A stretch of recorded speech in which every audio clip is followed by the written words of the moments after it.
아멘. 우리 같이 오늘 성경 마가복음 1장 14절에서 15절까지 함께 읽도록 하시겠습니다. 네. 마가복음 1장 14절에서 15절 말씀입니다.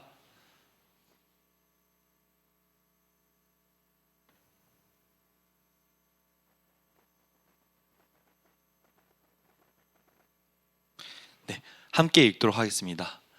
요한이 잡힌 뒤에 예수께서 갈릴리에 오셔서 하나님의 복음을 선포하셨다. 때가 찼다. 하나님의 나라가 가까이 왔다. 회개하여라. 복음을 믿어라. 아멘. 네, 여러분들은 세상에서 가장 소중한 것을 혹시 어떻게 대하십니까? 여러분들이 소중한 것이라고 하면 자녀가 될 수도 있고요, 회사나 커리어 이런 것들이 있습니다. 우리는 이렇게 우리에게 소중한 것을 잃어버리지 않기 위해 모든 노력을 가합니다. 가끔은 이 소중한 것을 위해서 기꺼이 내 목숨을 내놓기까지 할 수 있다고 말하고 합니다. 여러분들은 어떻게 생각하시나요? 이렇게 소중한 것을 위해서 나의 목숨도 바칠 수 있다고 말하는 거에 공감하시나요? 네, 이렇게 소중한 것을 지키기 위해서 사람들은 정말 많은 노력들을 하곤 합니다. 네, 책 소중한 것을 지키는 용기를 보면 얼마나 사람들은 자신이 소중한 것을 지키기 위해서 노력하는지 볼 수 있습니다. 이 집에는 늙은 개 해링턴과 아이의 이야기가 진행되는데요. 처음에 바람이 거세게 불고 나무들이 날아갈 것만 같은 무서운 날씨에 부모님은 자신의 배와 가축들을 대피시키기 위해서 밖으로 가시기에 집에는 늙은 개 해링턴과 아이만 있었습니다. 아이가 너무 무서우니까 떨 때 그 곁을 늘 지켜주던 거는 바로 오직 해링턴이었습니다. 그런데 어느 날 바람이 거세게 불고 무서움에 떨고 있었는데, 그럴 때 해링턴이 늘 가까이 와주었는데 해링턴이 오지 않았던 것이었습니다. 그러니까 이렇게 거세긴 바람도 불고 무섭고 이러는데 해링턴이 오지 않으니까 이 아이는 해링턴을 찾아야겠다는 생각만 들기 시작했습니다. 소중한 해링턴, 지금 이 해링턴은 이 밖에서 이렇게 지금 무서운 상황 속에서 어디에 있지? 하면서 아이는 그 무서워하고 떨려 했던 그 거센 바람과 이 폭풍도 무서워하지 않고 그거를 뚫고 밖을 나가기 시작했습니다. 그걸 뚫고 밖을 나가서 해링턴을 찾으면서 해링턴 어딨어? 해링턴 어딨어? 하다가 덤불 밑에 쓰러져 있는 해링턴을 아이는 발견합니다. 그래서 그 소중한 해링턴을 아이는 들고 그 무섭고 내가 정말 극복하지 못할 것만 같았던 강한 바람 속에서 천천히 집까지 걸어가면서 이렇게 말합니다. 괜찮아 해링턴, 내가 이제 지켜줄게. 이렇게 아이는 해링턴을 들고 집까지 오게 되는 것입니다. 어떻게 보면 이 아이는 정말 자신의 가장 무서웠던 폭풍, 이 거센 바람, 이런 것들을 항상 떨고만 있었었는데 이 아이의 소중한 것이 없어졌다고 생각하니까 그 소중한 것을 찾으러 나서야겠다라는 생각 하나로 그 자신이 무서워했고 이걸 극복하기 어려워했던 그거를 뚫고 그 아이를, 그 강아지를, 그 개를 찾아 나섭니다. 용기를 냅니다. 이렇게 세상에서 쓰여진 책조차 우리가 소중한 것을 지키기 위해서는 자신이 무서워했던 그런 것들을 다 이겨낼 수 있는 용기를 낸다라고 말하고 있는데요. 그렇다면 우리 그리스도인에게 가장 소중하고 귀한 것, 우리가 목숨을 걸고 지켜야 되는 것은 무엇인지 지금부터 하나하나 알아가 보도록 하겠습니다. 오늘 본문을 보시면 예수님께서 선포하신 첫 선포를 볼 수 있습니다. 첫 선포를 한다는 것은 어떠한 의미가 있을까요? 자신이 하고 싶은, 자신이 사람들에게 가장 전하고 싶은 큰 가치를 전하고자 하였을 것입니다.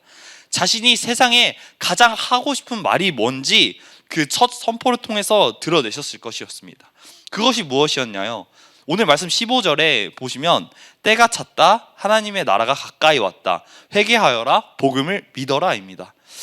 예수님께서 가장 먼저 선포하셨던 것이 무엇인가요? 바로 하나님 나라입니다.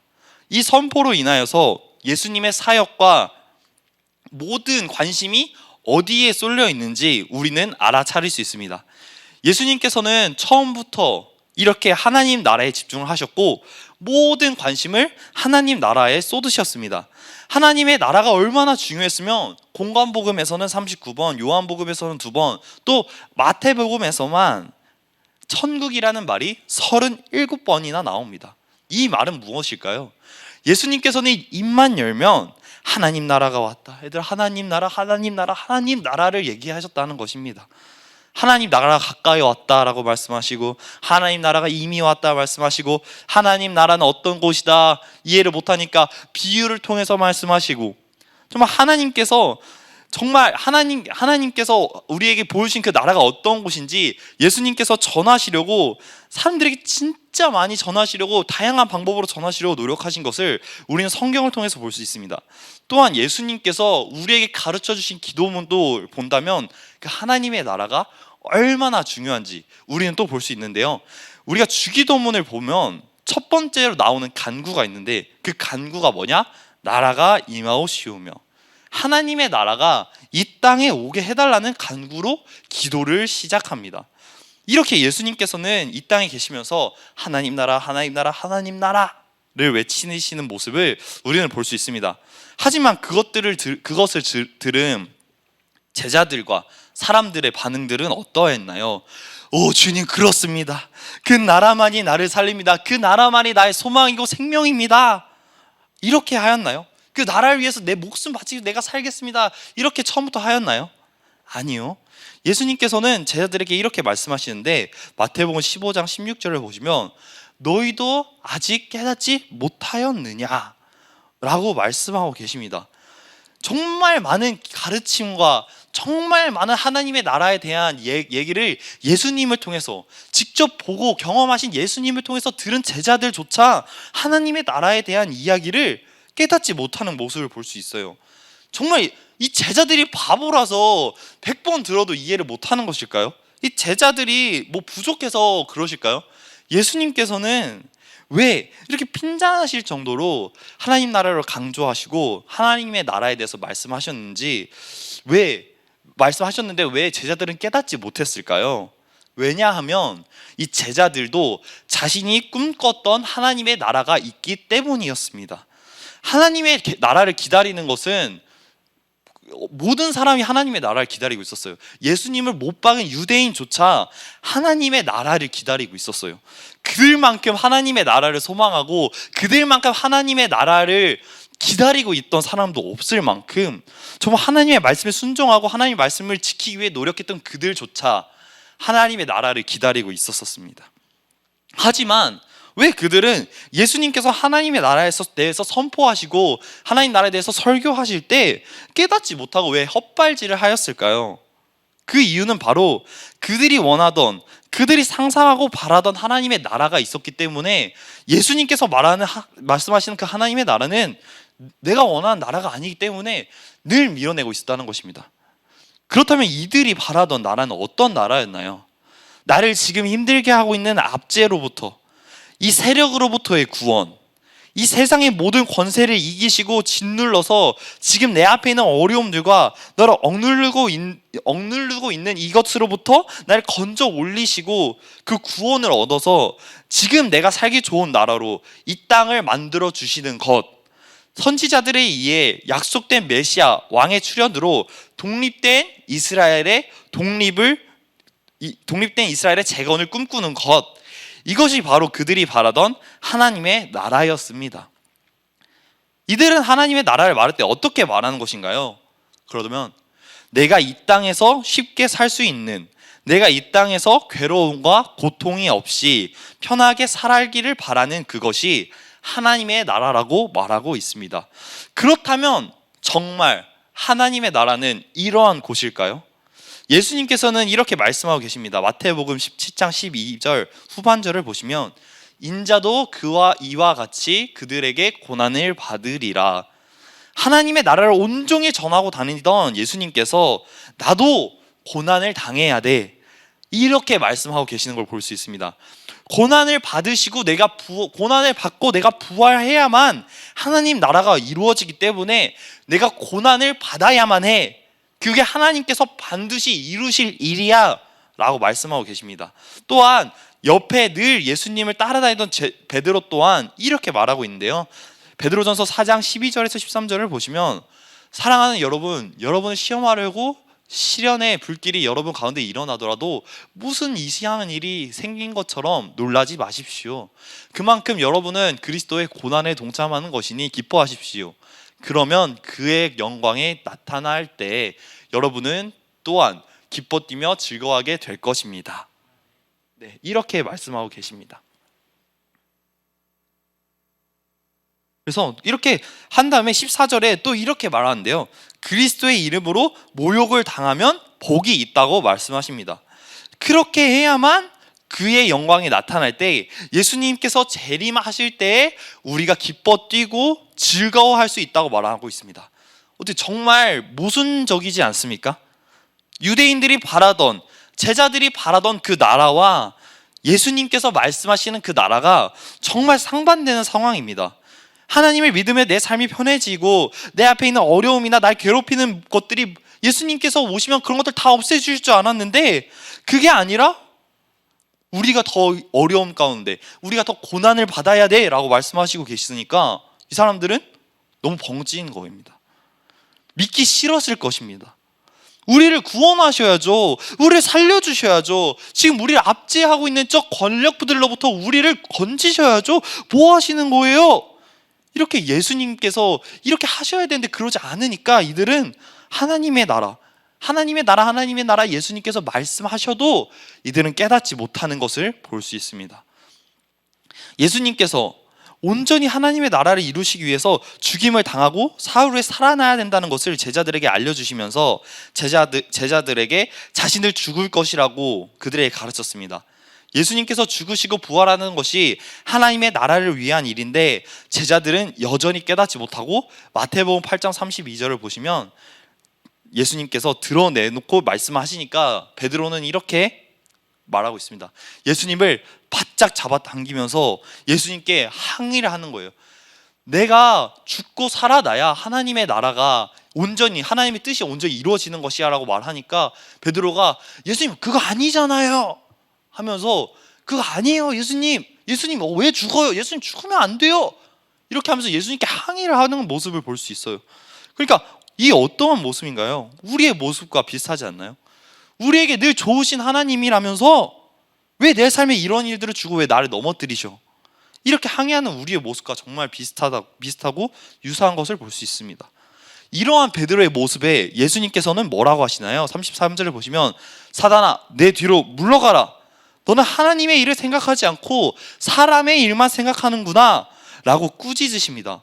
아, 예수님 어떻게 사람한테 사단이라고 말해요? 이거 말이 너무 심하신 거 아닌가? 이거 말넘심이시네 이렇게 생각할 수 있는데요, 하나님의 나라가 아닌 이 세상의 것을 바라보는 사람들에게 예수님께서 하시는 적절한 표현이십니다. 그 예수님께서 어떻게 되셨나요? 베드로와 유대인들이 바라던 대로, 그들의 기대대로 이 전쟁과 승리하여서 그들을 압제하고 있던 세력들로부터 구원해 주셨나요? 아니요. 오히려 그들의 손을에 잡히셔서 죽으셨어요. 오히려 예수님께서는 이렇게 전쟁 승리해서 이기신 게 아니라 오히려 죽으셨어요. 그들의 예수님을 메시아로 인정하고 예수님께서 우리의 왕이십니다 인정했지만, 그들의 기대를 저버리고 예수님께서는 어이없게 그들에게 잡히셔서 고통당하시고 십자가에 못 박혀 돌아가셨습니다. 정말 우리도 마찬가지지 않습니까? 우리도 우리가 기대하는 것이 이루어지지 않을 때 어떻게 하나요? 제자들이 우리가 이렇게 기대하고 이루어지지 않을 때의 모습을 보여주는데, 이렇게 예수님께서 돌아가시니까 제자들이 다 어떻게 됐나? 다 뿔뿔이 낙심하고 도망치고 흩어졌습니다. 나에게 고난이 왔을 때 불평하고 도망가는, 그리고 하나님이 아닌 다른 도피처로 떠나는 그런 제자들의 모습이 우리는 볼 수 있습니다. 하지만 이런 제자들에게 큰 변화가 생깁니다. 어떠한 변화였나요? 바로 부활하신 예수님을 만난 것입니다. 그들은 낙심하고 예수님을 버리고 떠났지만 그럼에도 불구하고 부활하신 예수님은 어떻게 하셨냐? 뿔뿔이 흩어진 제자들을 찾아오셔서 그들에게 하나님의 나라를 다시 전하십니다. 예수님께서 부활하신 후 40일 동안 제자들을 직접 가르치셨습니다. 근데 그 가르치실 때 여전히 가르치신 내용이 어떤 내용이었냐? 바로 하나님의 나라에 대해서 여전히 가르치셨습니다. 예수님께서는 그럼 어떻게 하신 건가요? 처음 선포도 하나님 나라고, 부활하시고 40일 동안 제자들과 다니면서도 하나님 나라를 선포하시고 계시는 것을 우리는 볼 수 있습니다. 그렇게 예수님께서는 절절하게 죽으시기 전에, 하늘로 승천하시기 전까지 하나님의 나라를 전하시고 그 비전과 사명을 그들에게 제시하시면서, 이스라엘 너희만이 구원이 아니다, 내가 이 땅의 구원의 대상을 너에게 알려줄게 하시면서 사도행전 1장 8절을 보시면 예루살렘과 온 유대와 사마리아에서 그리고 마침내 땅끝까지 이르러 내 증인이 되라고, 이 예루살렘 유대인들만 구원을 받을 수 있다고 생각했는데 그게 아니라 온 세상이 하나님의 나라이고 온 세상이 하나님의 통치에 들어가야 한다고 그들에게 비전을 제시하시면서 하나님의 나라의 경계를 제한하던 그들의 경계를 무너뜨리시고 하나님 나라를 전 세계적인 범위로 확장시키시는 것을 볼 수 있습니다. 이후에 예수님의 명령을 받은 제자들은 어떻게 해야 했나요? 또다시 흩어지고 실망하고, 예수님께서 승천하셨네, 예수님 더 이상 내 곁에 없으시네, 이렇게 하였나요? 아니요. 그들은 전 세계로 나아가 예수님의 복음을 전파하였습니다. 고난을 받더라도, 자신이 죽는 한이 있더라도 목숨을 바쳐서 복음을 전하였습니다. 그 결과 어떻게 되었나요? 베드로는 거꾸로 십자가에 매달려 죽게 되고 순교를 당했어요. 복음을 전하고 감옥에 가더라도, 돌에 맞더라도 그들은 끝까지 복음을 전했습니다. 어떻게 하다가 하나님의 나라를 위해서 아무리 들어도 깨닫지 못했던 이들이 하나님의 나라를 전하기 위해 목숨을 바치게 되었을까요? 그 이유는 바로 오순절 성령의 세례를 받은 이유, 이들의 영안이 열렸기 때문입니다. 그 전까지는 내 눈이 그저 세상의 것만 바라보고 있었기 때문에 그냥 이 세상이 전부이고 이 세상에서 잘 먹고 잘 사는 것만이 나에게 중요했기 때문에 그들은 깨닫지 못하였고 전하지 못하였습니다. 하지만 이들이 성령을 받은 후 어떻게 변하였나요? 영안이 열리고 영적인 세계를 깨닫고 하나님 나라가 선명하게 보이고 예수님께서 선포하신 그 하나님의 나라가 얼마나 아름답고 소중하고 감사한 곳인지 그제서야 깨닫고 이들은 목숨을 다해서 하나님의 나라를 전하기 시작했습니다. 우리도 마찬가지입니다. 우리가 지금 세상에 있는 것, 우리가 세상만을 바라보고 우리의 눈이 땅을 바라보고 있다면 우리가 그 하나님의 나라가 보일 수 있을까요? 그 아름다운 주의 나라가 우리에게 주어질까요? 내 눈이 하늘을 향하고 있는 것이 아니고 그 영원하신 것이 아닌 이 유한한 땅의 것을, 세상의 가치를 향하고 있다면 우리가 어떻게 하나님의 나라를 볼 수 있을까요?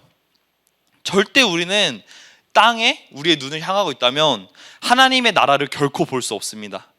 우리에게 이미 주어졌지만 우리는 누릴 수 없고 그 나라를 절대 볼 수 없습니다. 이렇게 하나님의 나라를 바라보지 못한 사람들은 어떻게 살게 되나요? 영원하신 하나님의 나라를 바라보지 못한 사람들은 결국 유한한 이 땅만을 바라보다가 죽게 되는 것입니다. 이 유한한 나라를 이렇게 이사야를 통해 말씀하셨습니다. 이사야 40장 8절을 보시면 풀은 마르고 꽃은 시드나 우리 하나님의 말씀은 영원히 서 있다라고 말씀하고 계십니다. 여러분은 어떤 것에 목숨을 거시겠습니까? 유한한 이 땅에 목숨을 거시겠습니까? 아니면 무한하고 영원하신 하나님의 나라에 목숨을 거시겠습니까? 아멘입니다. 우리가 영원한 하나님의 나라를 바라보지 못한다면 우리는 오늘 하루를 살아내지 못합니다. 우리에게 오는 고난조차 우리 스스로는 감당하지 못합니다. 너무나도 지치고 힘든 나의 삶을 살아낼 힘을 얻을 수 없습니다. 어차피 썩어질 몸 그냥 즐기다 죽어버리지 뭐, 이렇게 살면서 세월을 낭비해버리자 라고 외치면서 욜로를 외치면서 살게 되고 인생을 낭비할 수밖에 없습니다. 지금 여러분들의 마음은 무엇으로 가득 차 있나요? 돈, 명예, 자녀, 이 세상에 너무나도 소중한 것들, 이런 것들로 가득 차 있으신가요? 여러분의 마음에 지금 예수님께서 들어오실 공간이 있으신가요? 예수님께서 발 디디실 수 있는 마음의 공간이 있으신가요? 그 마음이 지금 어떤 것을 위하여 사용되어지고 계신가요? 여러분의 마음엔 예수님으로 가득 차여 있어야 합니다. 하나님의 나라의 확장에 가득 차 있어야 합니다. 복음을 전하는 것에 목말라 있어야 합니다. 하지만 여러분, 우리 지금 이 세상에 있는 내 눈앞에 있는 문제들, 괴로움들, 아픔들을 기도하고 그냥 그걸 해결하기 위해 급급해 있고, 하나님 그것이 해결되어야만 하나님께서 나와 함께하고 있다라고 고백하고, 하나님 나라를 우리가 생각하기보다 제자들이 바랬던 이 세상에서의 나의 문제, 이 세상에서의 나의 평안을, 그리고 이 세상에서의 나를 지금 괴롭게 하는 것들이 해결되길 바라면서 살 때가 너무 많습니다. 주님, 제 앞에 이런 고민들이 있는데 이런 고민들을 해결해 주세요. 주님, 제가 지금 이것 때문에 죽겠습니다. 그냥 이거 빨리 치워주세요. 이렇게 하나님의 나라를 위해 기도하는 것보다 그저 나를 고통으로부터 구원해 주세요 라고 늘 자기 중심적으로 기도하고 살 때가 많습니다. 우리가 기도해야 될 것은 이것이 아닌, 우리 안에 하나님의 나라가 회복해달라고 기도해야 되는 것입니다. 다른 기도가 아닙니다. 우리의 마음에 하나님의 나라가 회복되길, 우리가 하나님의 통치 가운데 들어가길, 우리 하나님의 통치가 제게 임하게 해주세요라고 우리는 주님께 기도드려야 합니다. 우리에게 하나님의 통치가 임하고 하나님의 나라가 임하여야 되는 이유가 무엇일까요? 그것은 아까 말씀에서 보셨던 것처럼 예수님께서 우리에게 명령하셨던 온 땅의 복음의 증인이 되어야 하기 때문입니다. 근데 우리가 이렇게 사도행전 보시듯이 온 땅의 증인이 되어야 되는데, 사실 우리가 정말 살면서 복음 전하는 게 쉽나요? 예수 믿으세요 하면 맞습니다, 예수님만이 우리 길이십니다 하고 따라오나요? 아니에요. 정말 우리가 예수님 믿으세요라는 말을 떼기조차 어려운 상황 속에 우리는 지금 살고 있습니다. 우리가 복음을 전하는 것에 대해서도 정말 꺼려하는 세상이 있습니다. 우리가 복음을 전했을 때 거절당할까봐 무서워서, 가끔 두려워서 망설이게 됩니다. 우리가 VIP에게 우리 목장 나와볼래라고 쉽게 말이 나오지 않습니다. 진짜 저 사람은 예수님, 하나님 안 믿을 것 같은데 하는 사람들이 진짜 있습니다. 하지만 우리에게 어떤 것이 있나요? 사도행전 1장 8절 보셨던 것처럼 우리에게 하나님께서는 권능을 주셨는데, 그 권능이 누구시냐? 바로 성령님이십니다.